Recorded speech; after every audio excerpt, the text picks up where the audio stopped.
I'm back. I'm on some home time visiting a friend in North Carolina.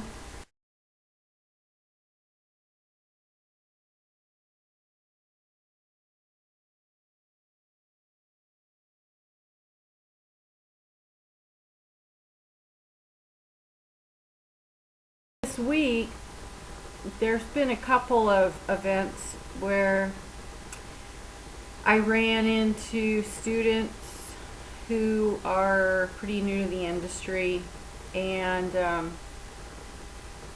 it's sad when I see them going through some of the same things. I said in my story, and I've said several times on radio shows, there is a connection, I believe, at about the 5 to 6 month mark in your training, where there seems to be like a starve out period, a period where they provoke you to quit a lot and put you in a lot of situations that make you are set up to fail.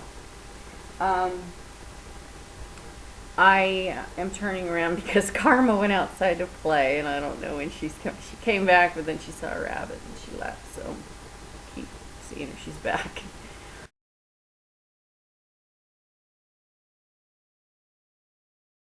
I wanted to read you this letter because this is from a student who has been in truck driver training. He's in his 5 to 6 month period.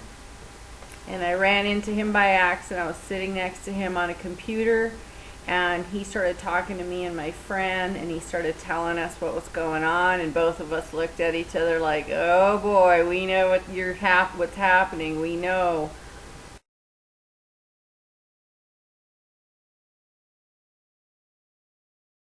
I'm going to cut out some of the stuff, but this is a really good, clear and concise of some of the things you're going to experience when you're in your 5 to 6 months, and you're going to be saying to yourself, is it me? I mean, what is going on here? And these are some of the same parts of my story. When you're out there and you don't have very much communication with the outside world but that Qualcomm, except from your dispatcher, and you're rolling but you're tired, so you're sleeping in between, and the only thing that you get is that Qualcomm beeping. It starts messing with your mind. When I was a kid, one of my uncles worked in a university where they did psychological tests on people, where they would lock them into rooms in the dark. Sleep deprivation, sensory deprivation. And so when I was a little kid, we used to go there, like when we had holidays, our whole family would go down to this laboratory, and he would tell us about all the experiments that they did to people, to see the students, to see how they would react in all of these situations. And if you've ever visited a prison, I went to Alcatraz, and you can go into the solitary confinements there on their audio tour, and they tell you what it was like to be in solitary confinement, and what they used to take a button and play. They used to take a button and throw it and try to find it in the dark. And I think John McCain has also written about being confined, isolated. Your mind plays tricks on you. And when I was in training and we were under a lot of stress, and the only thing that we had to communicate was that Qualcomm, your mind starts playing tricks on you. And especially when you're stressed out about money, and you don't have much money for food or bills, and you don't know what's going to happen next. I mean, you feel like a trained chicken every time that thing beeps. You're like, we gotta load, we're gonna eat. I mean, and the stress level gets very intense in that truck. They'll leave you sitting, you don't hear one word from them, and then it beeps, and you gotta load. So there's a lot of urgency, there's a lot of mental stuff that's going on, and they mess with you, and you don't really understand it until you been in the experience yourself, and I do. So when I read this guy's paper here, I was like, oh boy, yeah. So I'm going to read this to you. He was extremely frustrated because they've been having a heck of a time, and he wanted to go home, and this is what he wrote. Is there any way I can get a bus ticket home? My reasoning behind it is because, number one, ever since Christmas, my partner and I have been sitting and waiting on loads. We get to the shipper just in time for the load to cancel. They put us on a wild goose chase looking for empty trailers that aren't even around. I mean, who hasn't been there for that one? I mean, it's kind of like, part of you could say, well, it's kind of like Hell Week, maybe, you know, I don't know. But they do. A lot of people, they don't tell you about a lot of what you're going to do when you start trucking. And once you deliver a load, if they unload it live right there, you take your trailer with you. But if you would drop the load, you need another trailer, and there's not always another trailer on that property, so you have to go look for one. Also, if you don't have another load set up, somebody else could come along and say, I'm taking your trailer because I got a load now and you got the empty trailer, so I'm taking it. So then you're sitting there bobtail. If you're sitting there bobtail with no trailer, you can't get a load. So having the trailer is a big deal. And I have had the same. It's been sent to 4 or 5 places to pick up trailers that don't exist. I was even sent to pick up a trailer that was loaded in an open field and they didn't even know it. I mean, so this logistics supply chain is not an exact science. It is like total chaos. It would make somebody that loves logistics roll over in their grave, and they wouldn't even have to be dead. That's how disorganized it is. Okay, number 2, he says, my partner got cursed out by 2 dispatchers requesting assistance because their truck broke down in Phoenix. Number 3, I put in time off months in advance for New Year's weekend to go to church, like I always do, get some marriage counseling before getting married, baptism counseling, and ordination counseling. All my appointments eventually have been canceled. I mean, it is so hard to go to the doctor, to have any sort of life being a trucker, because you make an appointment and they don't get you home anywhere near there. So you just, and it takes about 2 days when you're on home time to even recover from it, you know. And I can see why a lot of guys get divorced, because their wife missed them the whole time they were gone, and then when they get home they're like, don't talk to me. I'm here at my girlfriend's house right now, and I've been here 3 days, and I just barely stopped being like, oh, I'm on a truck, where's my logbook? It takes a while to unwind.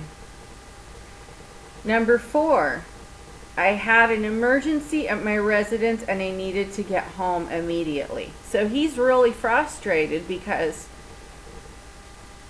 I can't, you know, when something happens to you and you're on the road and your family, I mean, and you can't get to them, this really eats at you. The dog's back, so let me go get the dog.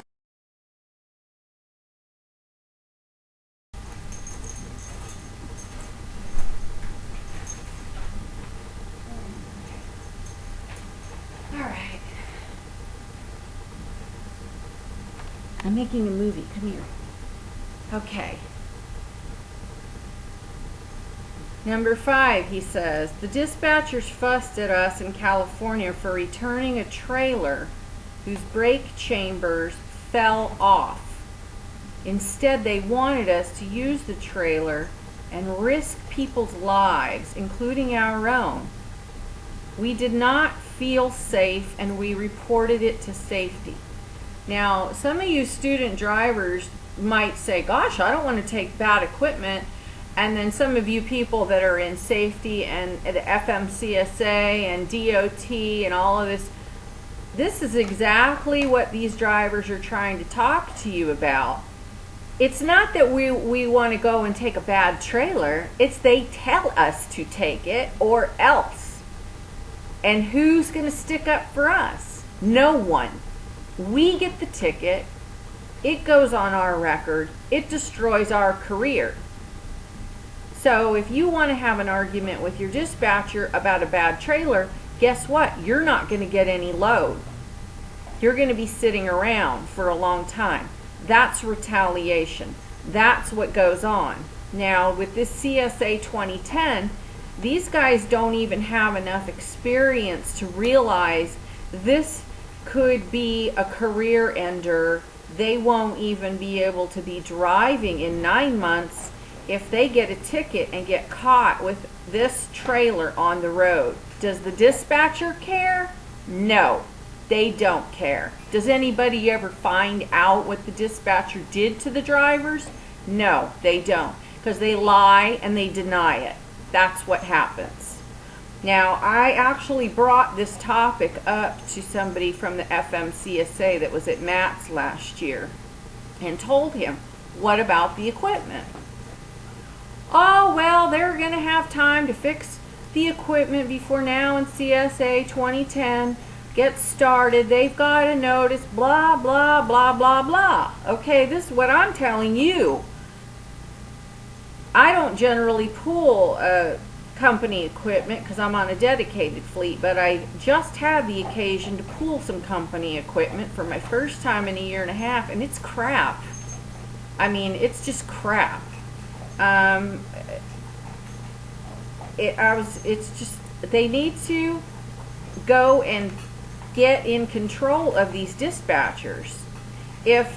And these guys don't even know that they could stand their ground and CSA 2010, blah, blah, blah, blah, blah. They should have been I'm glad he wrote this, but if they didn't fix that trailer and it gets handed off to the next driver who doesn't have very much experience, and then they get into it with their dispatcher that says, you better take that trailer.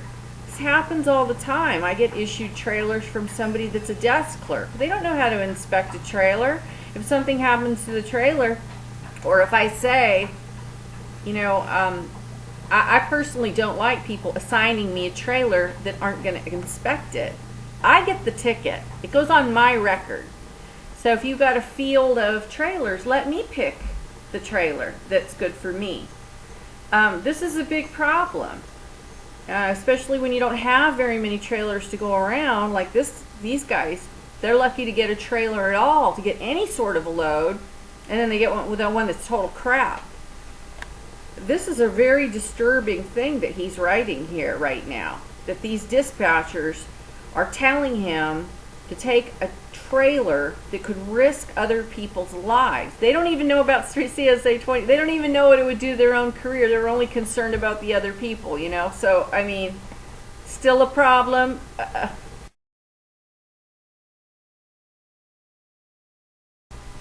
Number 6, they were stranded in the Southern California terminal for 2 days.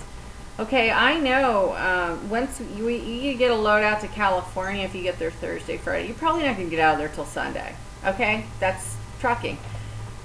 You're going to be sitting around. Trucking is not, you aren't going to be driving every day.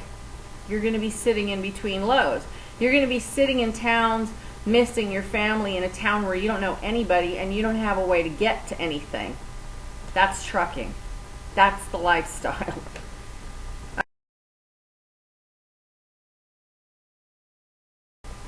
He's got, I'm away from home with no money and can't even get anything to really eat because we're not making any money. I'd rather be home where I can eat and not make money at home.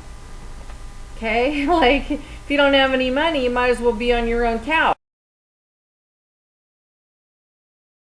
Why should you be in a truck the size of a closet with a stranger with no money really far from home? You have to think about this before you enter this industry, because you will be. No, don't your recruiter, don't listen to what they tell you. Number 8, they pull loads from us while we are en route to get them and reassign them. This happens all of the time, where you finally waited 2 or 3 days and you got a load and it's 2,000 miles and you think you're going to get some money, and you get about 800 miles into the load and they take the load away from you. They send another truck, they send a message on the Qualcomm, and they say to you, give the load to this other truck. You're like, I haven't had a paycheck for a week and a half, and you're going to take the load away. Yes, give them the load. This happens all of the time. So you need to know that.